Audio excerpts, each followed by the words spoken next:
চাচ্ছেন তারা বুঝবেন এই শব্দের ট্রান্সলেট কি ইফাল, এই মুহূর্তে আপনি আমারে জবাই করেন। পড়েন আল্লাহু আকবার। ও আমার পিতা, আপনি ভাইবেন না আমি অহংকার করতেছি, আপনাকে আমি বারংবার বলতেছি আপনি স্বপ্নে যা দেখেছেন আপনি অবশ্যই এই মুহূর্তে কার্যকর করে দেন। সাতাজিদুনি ইনশাআল্লাহু মিনাস সাবিরিন।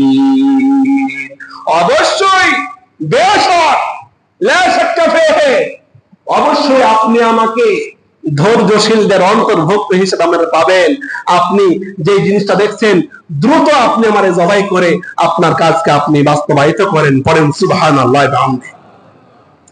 আল্লাহ পাক বলছেন এভাবে ফালাম্মা আসলামা, ভালো করে বুঝেন, আল্লাহর জন্য মুসলমান হতে হবে, আল্লাহর জন্য স্যাক্রিফাইস করতে হবে। আল্লাহ পাক বলছেন ফালাম্মা আসলামা, যখন বাপ বেটা উভয় জনই আসলামা মানে ইসলাম গ্রহণ করলো, মানে আল্লাহ পাক যে বিধান দিয়েছিল বিধানের সামনে মাথাকে নয়ে দিল। আচ্ছা বলুন, ইসলাম মানে কি? শুধু লা ইলাহা পড়বেন, পাঁচ ওয়াক্ত নামাজ পড়বেন আর রোজা রাখবেন, এটাই কি ইসলাম? শুধু এটাই কি ইসলাম? না, আল্লাহ পাকের যতগুলা বিধান আছে বিধানের সামনে আমাদের মাথাকে নত করে দিতে হবে, ঠিক কিনা? আল্লাহ ইসলাম। আল্লাহ পাক বলছেন ফালাম্মা আসলামা, যখন বাপ বেটা দুজনেই আত্মসমর্পণ করলো, ওয়াতাল্লাহু লিল জাবিন ওয়া নাদাইনাহু আইয়া ইব্রাহিম, যখন জবাই করার জন্য ইব্রাহিম প্রিপারেশন নিল, ছুরিকে ধার দিল, আরশ আজিম থেকে রব্বি কারীম ডাক দিয়ে বলছে আইয়া ইব্রাহিম, ওরে ইব্রাহিম কদ সাদ্দাকতা রুয়া, আমি স্বপ্নে দেখাইছিলাম তুমি জবাই করতেছো, আপন ছেলেকে জবাই করবে, তুমি তোমার স্বপ্নকে বাস্তবায়িত করেছো, জবাই করার দরকার নাই, মনে রেখে দিও আমি আল্লাহ রাব্বুল আলামিন ইন্না কাযালিকা নাজিজিল মুহসিনিন। ছেলেকে জবাই করার উদ্দেশ্য না, তোমার মনের মধ্যে যে একটা পশুত্ব আছে, আমার ভালোবাসার চাইতে ছেলের ভালোবাসা বেশি হয়ে গেলে কিনা এই জিনিসটা আমি টেস্ট করার জন্য, পরীক্ষা করার জন্য আমি জবাইয়ের আদেশ করেছিলাম। পড়েন সুবহানাল্লাহ ওয়া বিহামদিহি। আপনারা বলুন, সবাইকে আল্লাহর জন্য জবাই হতে প্রস্তুত আছেন? আমি আওয়াজ করে শুনতে চাই, আল্লাহর জন্য জবাই হতে প্রস্তুত আছে মুসলমান? এবার কিছু গুরুত্বপূর্ণ কথা বলবো, কেউ রাগ করবেন না। রাগ করবেন? রাগ করবেন? কোরআনটা খুলে দেই, কোরআন থেকে দেখে দেখে কথাগুলো বলবো। অনেক মানুষ আছে হুজুর কুরবানির গোশত আলহামদুলিল্লাহ বিশাল একটা গরু কিনছি, তো যারা আমরা কুরবানি করতে প্রস্তুত তার আগে বলেন নিসাব পরিমাণ মানের মালিক হলে অবশ্যই কুরবানি করা প্রত্যেকটা মুমিন মুসলমানের উপর ওয়াজিব করেছেন একজন, তিনি কে? কিন্তু আল্লাহ পাক বলছেন আমি আল্লাহ তাআলা সবার কুরবানি কবুল করব না। সবার কুরবানি কিন্তু আল্লাহ পাক কবুল করবে না। কার কার কুরবানি কবুল করবেন, কার কার কুরবানি কবুল হবে না, একটু কোরআন থেকে ভালো করে জেনে নেই। মনে রাখুন, যদি আল্লাহ তাআলা আমাদের কুরবানি না কবুল করেন, হরতাল কইরা, মিছিল কইরা, মিটিং কইরা কবুল করানো যাবে? আস্তে খনখেনে যাবে? আল্লাহ পাক বলছেন শোনো, আমি কার কুরবানি কবুল করব, কার কুরবানি কবুল করব না। আল্লাহ পাক বলছেন শোনো, আল্লাযীনা ইযা যুকিরাল্লাহ, আমি ওই ব্যক্তির কুরবানি কবুল করব যে ব্যক্তির কলিজার মধ্যে আল্লাহ পাকের জিকির থাকে, আল্লাহ পাকের ভয় থাকে। যার কলিজায় আল্লাহর ভয়, তার কুরবানি কেবলমাত্র কবুল হবে। কিন্তু বলুন, যে ঘুষ খায় ওর মধ্যে আল্লাহর ভয় আছে? আস্তে করে ভয় আছে? যে মানুষের প্রতি জুলুম করে ওর মধ্যে আল্লাহ পাকের ভয় আছে? যে সুদ খায় সুদখোরের ভয় আছে? খবরদার, যারা ঘুষ খান দোহাই লাগে, কুরবানি কিনা টাকা নষ্ট করেন না, গরু কিনা টাকা নষ্ট করেন না, হারাম পয়সা দিয়া গরু কিনা ছাগল কিনা কোনো প্রয়োজন নাই, কারণ আল্লাহ পাক আপনার মতো ডাকাতের কুরবানি কবুল করবে না। চিল্লা পড়ো ঠিক কিনা? আল্লাহ পাক বলেন খবরদার, সবার কোরবানি কবুল করব না, কেবলমাত্র আল্লাযীনা ইযা যুকিরাল্লাহ, যার কলিজায় আল্লাহর ভয় আছে, আল্লাহর জিকির আছে, আল্লাহর স্মরণ আছে, কেবলমাত্র তার কোরবানি আমি কবুল করব। আল্লাহ পাক 2 নম্বরে বলছেন ওয়াজিলাত কুলুবুহুম, যে সমস্ত গোলামদের হৃদয়টা আল্লাহ পাকের ভয় দিয়ে পরিপূর্ণ, আল্লাহর ভয়ে সারাক্ষণ কাঁপতে থাকে, না জানি আল্লাহ পাক আমাকে আযাব দিয়ে দেয়, এই সমস্ত ব্যক্তিদের কোরবানি আল্লাহ পাক কবুল করবেন। ওয়াস-সাবিরিনা আলা মা আসাবাহুম, আল্লাহ পাক বলছেন ওই সমস্ত গোলামদের কোরবানি কবুল হবে যারা বিপদে ধৈর্য ধারণ করবে। অমুমিন মুসলমান, অনেক মুসলমান এমন আছে, হুজুর আলহামদুলিল্লাহ খুব ভালো আছি। কেমনে ভালো আছেন? কোনো বিপদ নাই, মুসিবত নাই। মনে রাখুন, আপনি যখন হক পথে চলবেন, বিপদ আপনার উপর অবশ্যই আসবেই। কথা বল। আপনি যখন হক পথে চলবেন, হক কথা বলবেন, হক পথের অনুসারী হবেন, আল্লাহর কসম আপনার উপর বিপদ আসবেই। বিপদ আসলেই যখন সবরকারী হবেন, আপনি কুরবানি দিলে আপনার কুরবানি কবুল হবে। চিল্লা পড়ো ঠিক কিনা? আর যদি আপনি গোলাম হন, তেলমার মানুষ হন, বুঝেন তো কথা, শয়তানের কাছেও ভালো, আল্লাহর কাছেও ভালো, 5 ওয়াক্ত নামাজও পড়েন, আবার বাইরে শয়তানদের খুশি করেন, এমন মানুষ ধানমন্ডিতে নাই।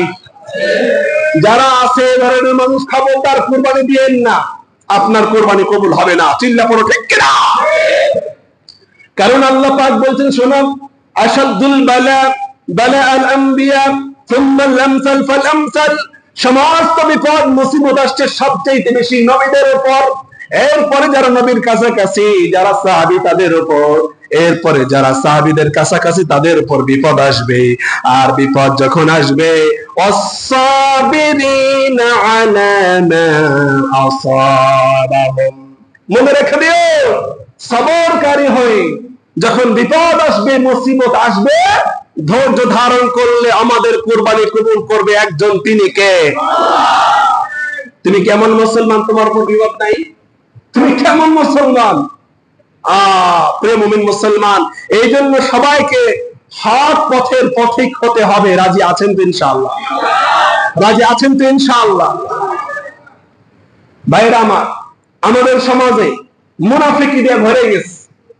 মসজিদের মধ্যে মুনাফিক, মসজিদের বাইরেও মুনাফিক। এই যে অবস্থা, আপনারাই ফতোয়া দেন, কোন মুনাফিকের কুরবানি কবুল হবে? জোরে কোন হবে? এই জন্য মুনাফিকগিরি ছাড়তে হবে আমাদেরকে, পড়েন ইনশাআল্লাহ। এরপরে আল্লাহ পাক বলছেন, শুনুন, ওয়াল মুকিমিস সালাত, নামাজ পড়নেওয়ালা মানুষের অভাব নাই। আলহামদুলিল্লাহ, বাংলাদেশে নামাজের সংখ্যা অনেক, কিন্তু নামাজ কায়েমের আন্দোলনকারী, নামাজ কায়েমের আন্দোলন করবে এই ধরনের ব্যক্তি বেশি না কম? আপনারা কি চান রাষ্ট্রীয় ভাবে বাংলাদেশে নামাজ কায়েম হয়ে যাক? সবাই কি চান? আল্লাহর কসম, আমি আবার কসম করছি, খোদা কি কসম, আল্লাহ পাকের জাতের কসম, ইজ্জতের কসম, কেউ যদি নামাজ কায়েমের আন্দোলনকারী না হয় আর কুরবানি দেয়, আর কুরবানি কবুল হবে না। জোরে বলেন হবে না। এই ফতোয়া আমি মোল্লার নয়, আল্লাহর ফতোয়া। আল্লাহ পাক বলছেন এভাবে, ওয়াল মুকিমিস সালাত, শুধু নামাজ পড়লেই হবে না, নামাজ যেন সমাজে, রাষ্ট্রে কায়েম হয়ে যায়, এর জন্য আন্দোলন করতে হবে, সংগ্রাম করতে হবে। যারা সংগ্রাম করবে, আন্দোলন করবে নামাজ কায়েমের, ওদের কুরবানি করবে, কবুল করে নেবে একজন, তিনি কে? ভাইরা আমার, অনেক মানুষ আছেন নামাজ পড়েও শয়তানকে সমর্থন করেন, এমন মানুষ নাই? জোরে কোন আছে না নাই? আরে মুসলমান হয়ে খ্রিস্টানকে, ইহুদিকে অনুসরণ করে এমন মানুষ আছে না নাই? ভালো করে কোরআনের ভাষা বোঝার চেষ্টা করেন। মামলা করলে আল্লাহর বিরুদ্ধে করেন। আমি আল্লাহর কথা কোট করছি মাত্র। আল্লাহ পাক বলছেন, ওয়াল মুকিমিস সালাত, যারা সমাজে, রাষ্ট্রে নামাজ কায়েমের আন্দোলন করবে, কেবলমাত্র তাদের কুরবানি আল্লাহ পাক কবুল করবে। পড়েন সুবহানাল্লাহ। এরপরে আল্লাহ পাক বলছে শোনো, 4 নম্বরে কাদের কুরবানি আমি আল্লাহ পাক কবুল করব, ওয়া মিম্মা রাযাকনাহুম ইউনফিকুন, যারা আল্লাহর রাস্তায় দিন কায়েমের জন্য মসজিদ মাদ্রাসায় এতিমদের পাশে যারা সাহায্যের হাত বাড়িয়ে দিবে ওদের কুরবানি কবুল হবে। অনেক সাহেব আছেন এমন 2টা গরু একাই জবাই করে, কিন্তু পাশের ফ্ল্যাটের মানুষ গোশত কিনতে পারে না, একাই ফ্রিজে ভর্তি করে গোশত দিয়া, পাশের মানুষের খোঁজ খবর লয় না, আত্মীয় স্বজনদের খোঁজ খবর লয় না। এমন মানুষ আছে না নাই? আমার ভাইরা, আল্লাহ পাক বলছেন তোমার কোরবানি যদি কবুল করাতে চাও, ওয়ামিম্মা রাযাকনাহুম ইউনফিকুন, টেনশন দাও, গরু কেনার আগে আত্মীয় স্বজনের খোঁজ খবর নাও, কে না খেয়ে আছে, কার বাসায় খাবার নাই, একটু টেলিফোন দাও। বিশাল অফিসার হয়েছো, ওসি হয়েছো, ডিসি হয়েছো, এমপি হয়েছো, মন্ত্রী হয়েছো, আল্লাহর কসম আল্লাহ পাকের দরবারে আপনার কুরবানি কবুল হওয়ার জন্য আত্মীয় স্বজনদের পাশে দাঁড়াতেই হবে, না দাঁড়ালে পরে আপনার কুরবানি আল্লাহ পাক কবুল করবেন না, এবং না এবং না। চিল্লা পড়ো ঠিক কিনা? অফিসার হয়েছে ভালো কথা, আত্মীয় স্বজনকে ফোন দাও, কার টাকা নেই টাকা ব্যবস্থা করে দাও। কর্মচারী চলতে পারে না, বেচারা অসুস্থ, চিকিৎসার টাকা নাই, তার পাশে দাঁড়াও। যদি না দাঁড়াও আর 10টা 20টা কুরবানির গরু কিনা মানুষকে দেখাও, গরু কিনছে অনেকগুলা, কি করবা? সব কুরবানি করবে আল্লাহ রাস্তায়। ওই নাকি আল্লাহ রাস্তায় সব কুরবানি করবে। ও প্রিয় মুমিন মুসলমান, আল্লাহর দরবারে কুরবানি কবুল হওয়ার জন্য কলিজায় ভয় লালন করতে হবে একজনের, তিনি কে? 2 নাম্বার, আল্লাহ পাক বলছেন বিপদ আসলেই, হকের উপর চললেই বিপদ আসবে, বিপদে ধৈর্য ধারণ করলে পরে তোমার কুরবানি কবুল হবে। 3 নম্বরে ওয়াল মুকিমিস সালাহ, নামাজ কায়েমের আন্দোলন তোমাকে করতে হবে। 4 নম্বরে আত্মীয় স্বজন, পাড়া প্রতিবেশী যারা অনাহারে আছে সবার পাশে দাঁড়াতে হবে। এই 4টা কাজ করলেই আল্লাহ পাক আমাদের কুরবানি কবুল করবে। সাথে সাথে আল্লাহ পাক বলছে খবরদার, ইন্নামা ইয়াতাকাব্বালুল্লাহু মিনাল মুত্তাকিন, খবরদার গোলাম, হারাম টাকা দিয়া কুরবানির পশু কিনবি না। অনেক অফিসার আছেন, নাম নেব না আমি, ওরা বলে ঈদের মুহূর্তে অনেক খরচ আছে, দে টেবিলের নিচ দিয়ে দে। কিছু মানুষ আছে টেবিলের উপর দিয়েও খায়, টেবিলের নিচ দিয়েও খায়। জোরে কও, জোরে কও, জোরে কও। আল্লাহর কসম তোরা কুরবানি দিস না ভাই। অফিসার, তুই অফিসের অফিসার থাক, আল্লাহ পাক তোমার কুরবানি কবুল করবেন না। আল্লাহ পাক বলছেন ইন্নামা ইয়াতাকাব্বালুল্লাহু মিনাল মুত্তাকিন, মনে রেখে নিও, পচা গন্ডা না পাওয়া টাকা দিয়ে আমি আল্লাহ পাক কুরবানি কবুল করব না। চিন্তা করো ঠিক কিনা? যা কিছু বললাম আল্লাহর জন্য বলেছি। আল্লাহ পাক সকলকে এই কথাগুলো আমল করার তৌফিক নসিব করেন, পড়েন আমিন।